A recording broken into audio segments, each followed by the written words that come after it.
Thank you, Daryl. Thank you, Brookings, for hosting me in this discussion about the future of broadband and the internet. We've just finished a summer of big-ticket commemorations, celebrating the 40th anniversary of the Apollo landing and of Woodstock. 1969 was a good year to be a kid in New York, with Joe Namath calling the Super Bowl and the Knicks season that ended up with the legendary Willis Reed in Game 7. I grew up a long fly ball from Shea Stadium and soaked up every minute of the Miracle Mets season. Maybe that's why I tend to believe in miracles. But perhaps the most momentous birthday from that famous summer of 1969, in its way a miracle, went by just a couple of weeks ago with little mention.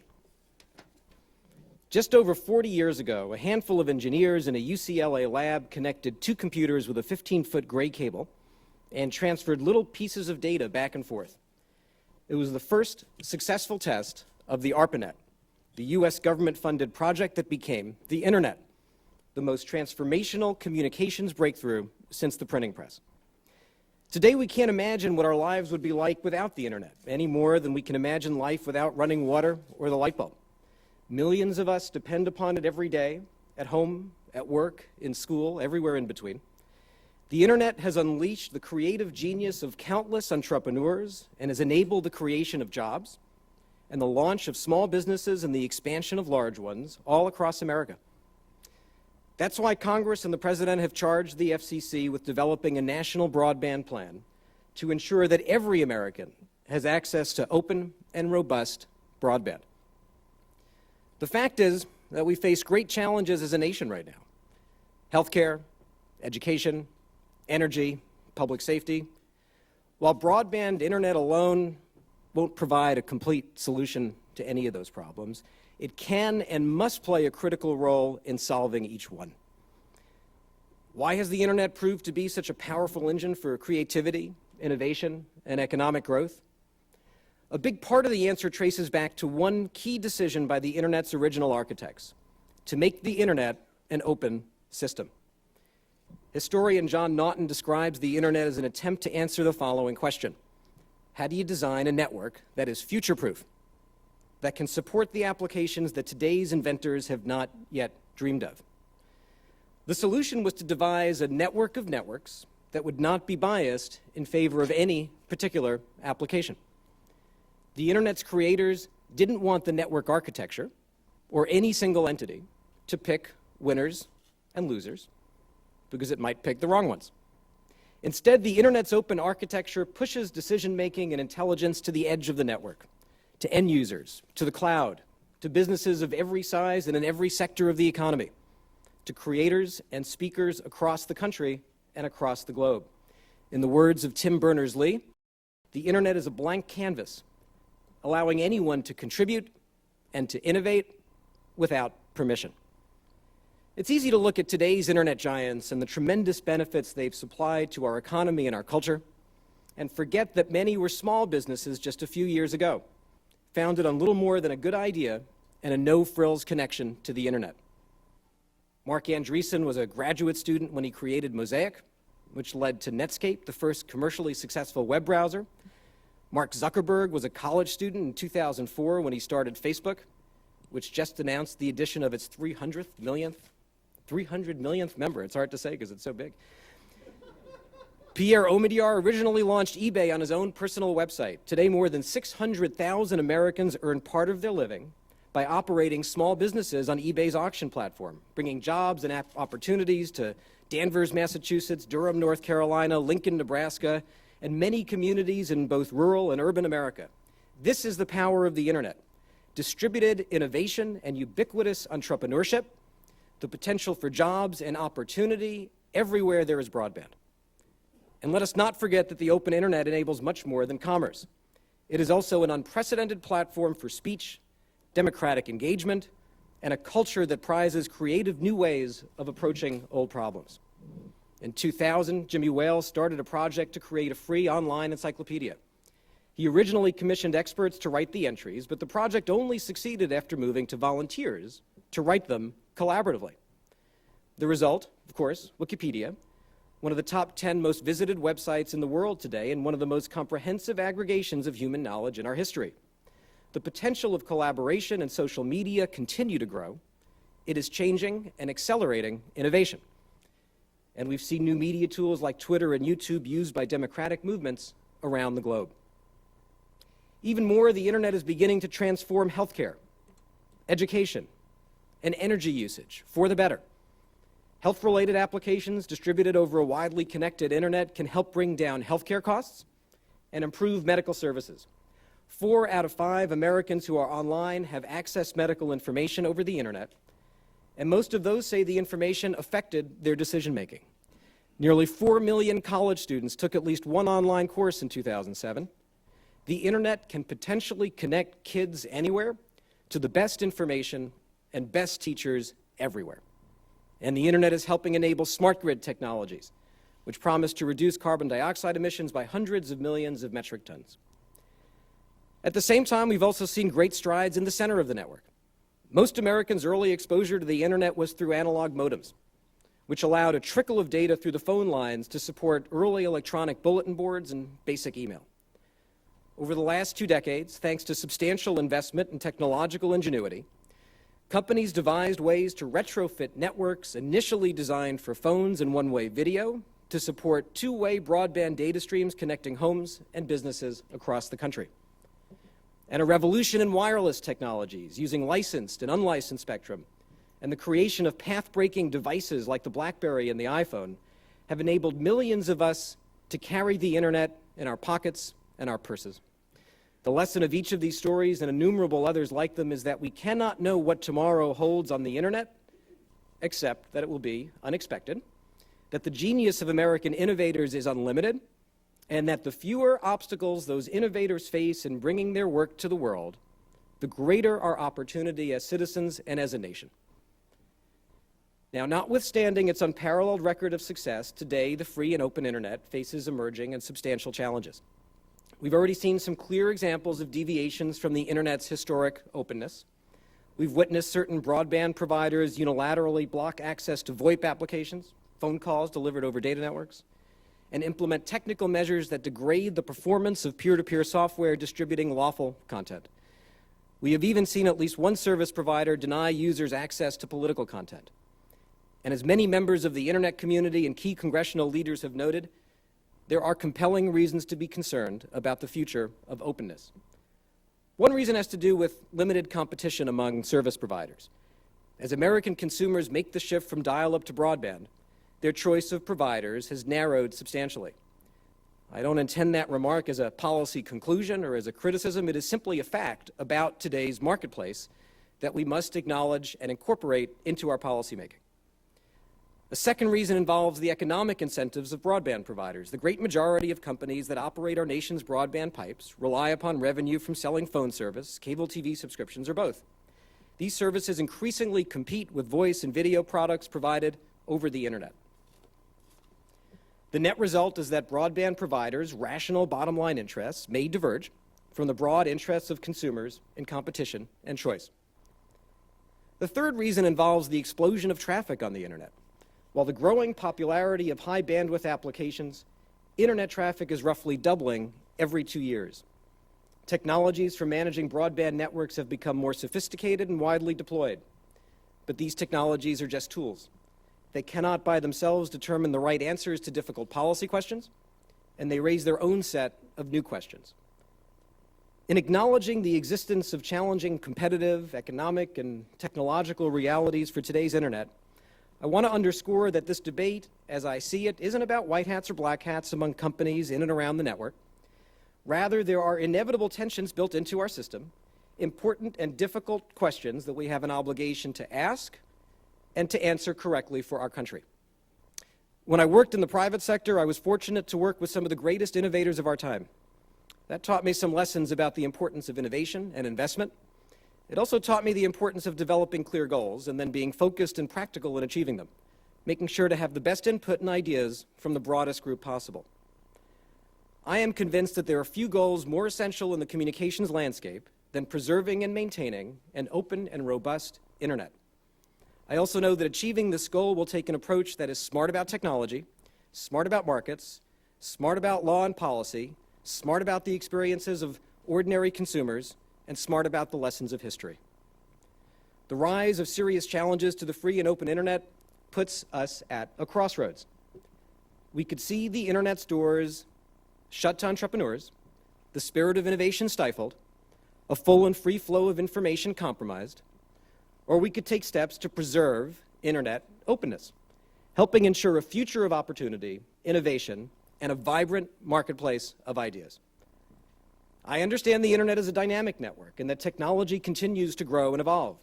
I recognize that if we were to create unduly detailed rules that attempt to address every possible assault on openness, such rules would become outdated quickly.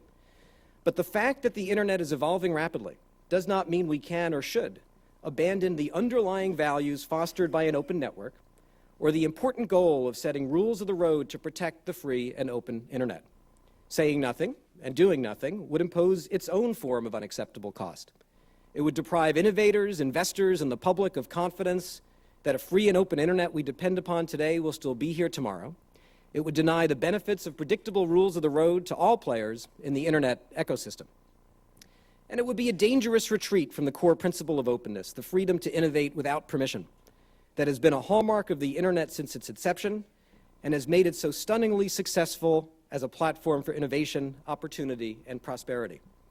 In view of these challenges and opportunities, and because it is vital that the internet continue to be an engine of innovation, economic growth, competition, and democratic engagement, I believe the Federal Communications Commission must be a smart cop on the beat, preserving a free and open internet. This is how I propose we move forward. To date, the FCC has addressed these issues by announcing 4 internet principles that guide our case-by-case enforcement of the communications laws. These principles can be summarized as follows. Network operators cannot prevent users from accessing the lawful internet content, applications, and services of their choice, nor can they prohibit users from attaching non-harmful devices to the network. These principles were initially articulated by Chairman Michael Powell in 2004 as the 4 freedoms, based on work that was done under Chairman Reed Hundt in the late 1990s, and later endorsed in a unanimous 2005 policy statement issued by the Commission under Chairman Kevin Martin, and with the forceful support of Commissioner Michael Copps, who of course remains on the Commission today. In the years since 2005, the internet has continued to evolve, and the FCC has issued a number of important decisions involving openness. Today, I propose that the FCC adopt the existing principles as Commission rules, along with 2 additional principles that reflect the evolution of the internet and that are essential to ensuring its continued openness. The 5th principle is one of non-discrimination, stating that broadband providers cannot discriminate against particular internet content or applications. This means they cannot block or degrade lawful traffic over their networks or pick winners by favoring some content or applications over others in the connection to subscribers' homes. Nor can they disfavor an internet service just because it competes with a similar service offered by that broadband provider.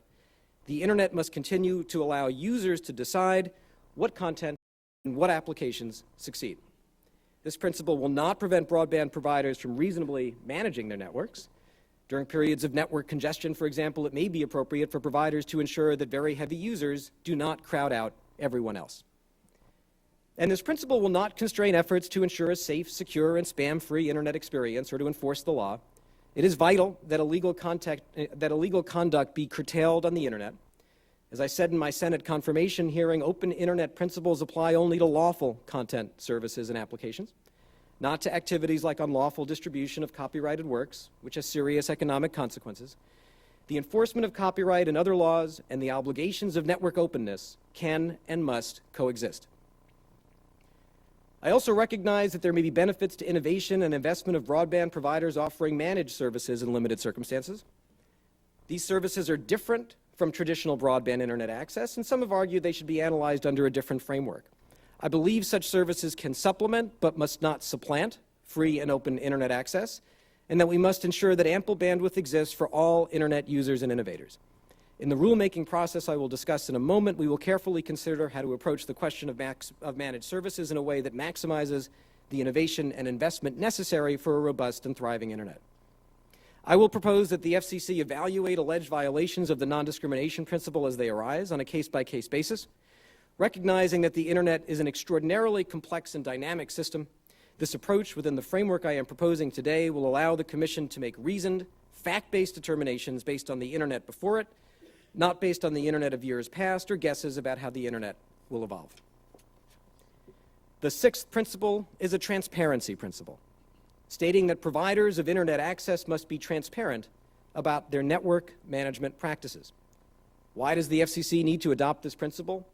The internet evolved through open standards. It was conceived as a tool whose user manual would be free and available to all. But new network management practices and technologies challenge this original understanding.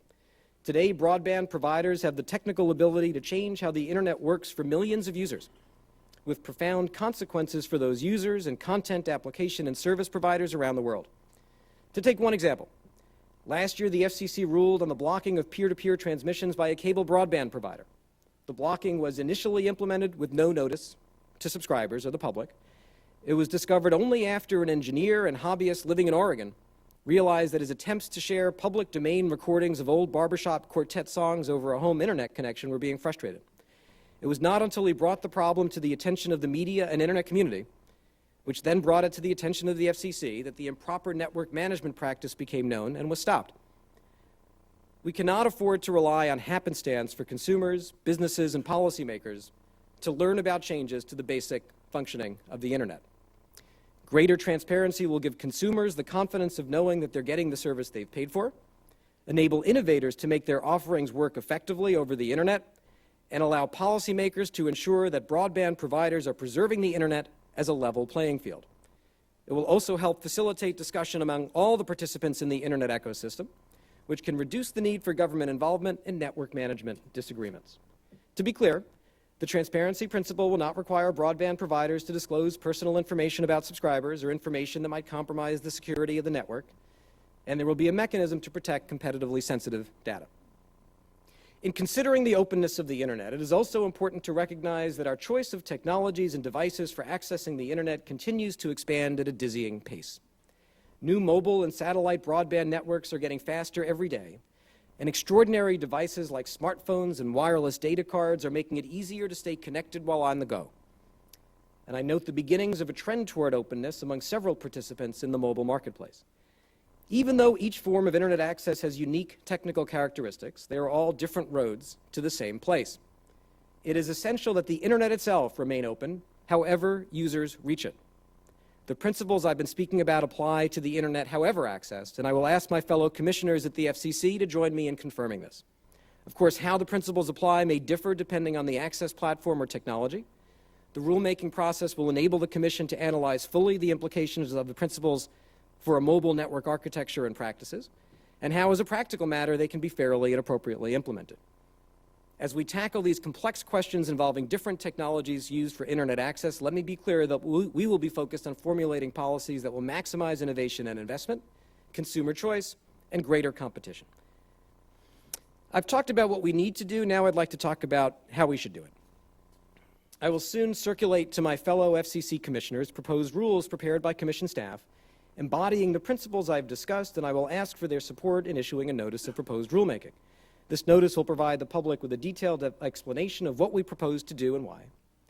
Equally importantly, the notice will ask for input and feedback on the proposed rules and their application, such as how to determine whether network management practices are reasonable, and what information broadband providers should disclose about their network management practices and in what form. And as I indicated earlier, it will pose a series of detailed questions on how the internet openness principle should apply to mobile broadband. While my goals are clear, to ensure the internet remain a free and open platform that promotes innovation, investment, competition, and user interests, our path to implementing them is not predetermined. I will ensure that the rulemaking process will be fair, transparent, fact-based, data-driven. Anyone will be able to participate in this process, and I hope everyone will. We will hold a number of public workshops and, of course, use the internet and other new media tools to facilitate participation. Today, we've launched a new website, www.openinternet.gov, to kick off discussion of the issues I've been talking about. We encourage everyone to visit the site and contribute to the process. Some have argued that the FCC should not take affirmative steps to protect the internet's openness. Let me be clear about what this is about and what it isn't. The fundamental goal of what I've outlined today is preserving the openness and freedom of the internet. We have an obligation to ensure that the internet is an enduring engine for U.S. economic growth and a foundation for democracy in the 21st century. We have an obligation to ensure that the internet remains a vast landscape of innovation and opportunity. This is not about government regulation of the internet. It's about fair rules of the road for companies that control access to the internet. We will do as much as we need to do, and no more, to ensure that the internet remains an unfettered platform for competition, creativity, and entrepreneurial activity. This is not about protecting the internet against imaginary dangers. We're seeing the breaks and cracks emerge, and they threaten to change the internet's fundamental architecture of openness. This would shrink opportunities for innovators, content creators, and small businesses around the country, and limit the full and free expression the internet promises. This is about preserving and maintaining something profoundly successful and ensuring that it's not distorted or undermined. If we wait too long to preserve a free and open internet, it will be too late. Some will seek to invoke innovation and investment as reasons not to adopt open internet rules, but history's lesson is clear. Ensuring a robust and open internet is the best thing we can do to promote innovation and investment. And while there are some who see every policy decision as either pro-business or pro-consumer, I reject that approach. It's not the right way to see technology's role in America. An open internet will benefit both consumers and businesses. The principles that will protect the open internet are an essential step to maximizing investment and innovation in the network, on the edge of it, in the cloud, by establishing rules of the road that incentivize competition, empower entrepreneurs, and grow the economic pie to the benefit of all. I believe we share a common purpose. We want the internet to continue flourishing as a platform for innovation and communication, with continued investment and increasing deployment of broadband to all Americans. I believe my fellow commissioners share this purpose, and I look forward to working collaboratively with them in this endeavor.